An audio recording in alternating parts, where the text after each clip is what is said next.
सेवा पंधरवाडा अंतर्गत अकोट तालुक्यातील अकोलखेड येथे समाधान शिबिराचे आयोजन करण्यात आले। यामध्ये शेतकऱ्यांच्या समस्या सोडविण्यासाठी विविध स्टॉल लावण्यात आले होते। सध्या या गावात शेतकरी जनावरांवर झालेल्या लंपीच्या आजारामुळे व प्रादुर्भावामुळे हैराण झाले आहेत। अशावेळी समाधान शिबिरामध्ये कृषी संवर्धन विभागाद्वारे स्टॉल लावून शेतकऱ्यांचे मार्गदर्शन करणे गरजेचे होते, परंतु कृषी संवर्धन अधिकारी, पंचायत समिती अकोट, सहाय्यक आयुक्त पशुसंवर्धन अकोट या विभागातील एकही अधिकारी या ठिकाणी उपस्थित नव्हता।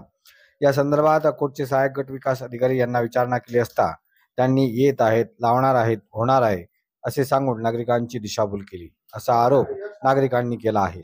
संबंधित विभागाला विचारणा केली असता फोनवरून या विभागातील अधिकाऱ्यांनी आम्हाला असे कुठलेही पत्र मिळाले नाही असे सांगितले। यावरून हा प्रश्न गंभीर असल्याचे दिसून येते। या संदर्भात अकोट तहसीलदार डॉक्टर सुनील चव्हाण यांच्याशी संपर्क साधला असता त्यांनीही पत्र दिल्याचे सांगितले, परंतु एकंदरीत परिस्थिती पाहता समाधान शिबिरामध्ये पशुसंवर्धन विभागातील अधिकारी यांची गैरहजेरी मात्र बरेच काही सांगून जात आहे। याकडे वरिष्ठांनी लक्ष देण्याची गरज आहे। मी अमोल गजानन सोनोने, राहणार अकोलखेड।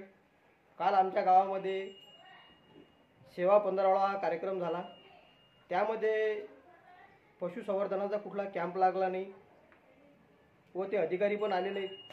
काल सकाळपासून ते सांगत होते की येणार आहे, दिशाभूल करण्याचा कार्यक्रम त्यांनी केला।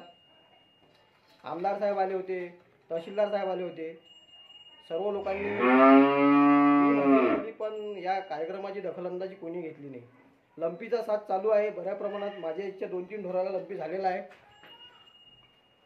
तसेच अजूनही माझ्या घरी भरपूर ढोर आहेत, त्याच्यापासून बचाव हो यासाठी आम्ही ते डॉक्टर साहेबांना फोन वगैरे केला होता, पण त्यांनी काही या गोष्टीची दखलंदाजी घेतली नाही।